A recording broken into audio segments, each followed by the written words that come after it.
So మీకు ఎలాంటి నైతికత లేదు. జర నోరు దగ్గర పెట్టుకొని అదుపులో పెట్టుకొని మాట్లాడండి.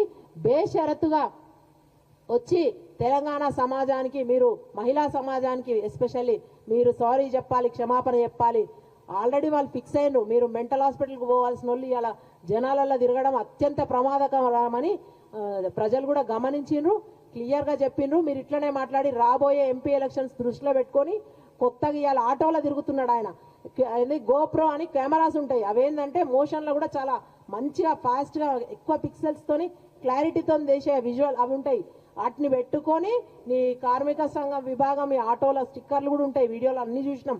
అవి పెట్టుకొని ఎంతో ఏతులు అన్నట్టుగా ఇప్పుడే జనాలకి ఇప్పుడే కొత్తగా వచ్చినట్టుగా ఆటోలో ఆయన ప్రయాణం చేస్తుంటే వెనకాల మంది వాగదులు అందరూ 100 మంది ఉరుకుడు, ఇవన్నీ స్టంట్స్ ప్రగతి భవన్ కట.